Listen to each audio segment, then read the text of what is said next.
SP office లో మాజీ మంత్రి అంబటి రాంబాబు ఇచ్చిన కంప్లైంట్ మీద ఎంతవరకు చర్యలు తీసుకున్నారని దానికి తెలుసుకోవడం కోసం ఎస్పీ ఆఫీస్ కు రావడం జరిగిందన్నారు. మా మీద చేసినటువంటి టీడీపీ సోషల్ మీడియాపై చర్యలు తీసుకోకుంటే ఇక్కడ న్యాయం జరగకపోతే కోర్టుకు వెళ్ళడానికి మేము సిద్ధంగా ఉన్నామన్నారు. ఎల్లకాలం ఇదే ప్రభుత్వం ఉండదు, ఇది గుర్తు పెట్టుకోవాలి. కూటమి ప్రభుత్వం పోలీసులు త్వరలోనే జమిలీ ఎలక్షన్స్ వస్తాయంటున్నారు. సీమరాజు అనే వ్యక్తి మా పార్టీ కండువా కప్పుకొని మా మీదే మాటలు మాట్లాడుతూ సోషల్ మీడియాలో మాట్లాడుతున్నారు. ఇలాంటి వారి మీద చర్యలు తీసుకోవాలన్నారు. ఒక పోరాటంలో భాగంగా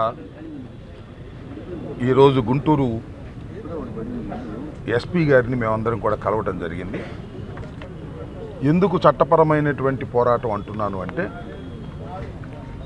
సోషల్ మీడియాకు సంబంధించి నూతనంగా ఏర్పడినటువంటి కూటమి ప్రభుత్వం చంద్రబాబు నాయుడు గారి పాలనలో వైఎస్ఆర్ కాంగ్రెస్ పార్టీకి సంబంధించిన తెలుగుదేశానికి వ్యతిరేకంగా ఉన్నటువంటి సోషల్ మీడియాకు సంబంధించిన కార్యకర్తలు అసభ్యకరమైన పోస్టులు పెట్టారని, వ్యంగ్యమైనటువంటి పోస్టులు పెట్టారని పెద్ద ఎత్తున రాష్ట్రంలో అరెస్టులు జరుగుతూ ఉన్నాయి.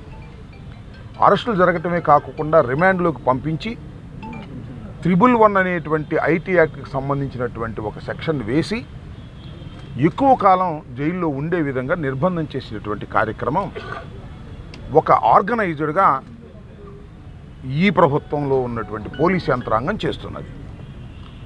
దాన్ని దృష్టిలో పెట్టుకొని తప్పు ఎవరు చేసినా తప్పేననేటువంటి ఉద్దేశంతో చంద్రబాబు నాయుడు గారు కూడా బయట చాలా నీతి వాక్యాలు చెప్పారు.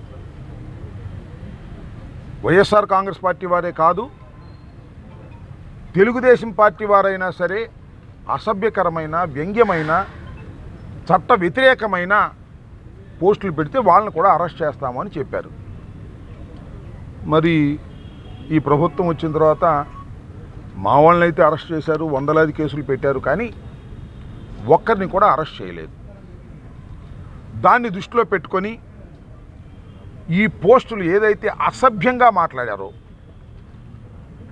ఏదైతే అసభ్యంగా ట్వీట్లు చేశారో అవన్నీ ఆధారాలతో కన్సర్న్ పోలీస్ స్టేషన్స్లో మేము కంప్లైంట్ ఇవ్వటం జరిగింది. 17, 18, 19 తారీఖుల్లో. నేనైతే 19వ తారీఖున స్వయంగా నేను వెళ్ళి 5 కంప్లైంట్లు ఇవ్వటం జరిగింది. అలాగే మా నాయకులు, వివిధ నాయకులు, కార్పొరేటర్లు తమ తమ పరిధిలో ఉన్నటువంటి పోలీస్ స్టేషన్స్లో కంప్లైంట్ ఇవ్వడం జరిగింది. ఈరోజు వరకు ఏ విధమైన యాక్షన్ తీసుకున్నారో మాకు తెలియదు. నిన్నగాక మొన్న నేను సుమారుగా ఏ పోలీస్ స్టేషన్లో అయితే మా వారు కంప్లైంట్ ఇచ్చారో అన్ని పోలీస్ స్టేషన్లకి స్వయంగా వెళ్ళేటటువంటి ప్రయత్నం చేశా. ఒక పోలీస్ స్టేషన్ మీద ఏ పోలీస్ స్టేషన్లో కూడా సరైనటువంటి సమాధానాన్ని నాకు రాబట్టుకోలేకపోయాను. ఎంక్వైరీలో ఉన్నాయని కొంతమంది,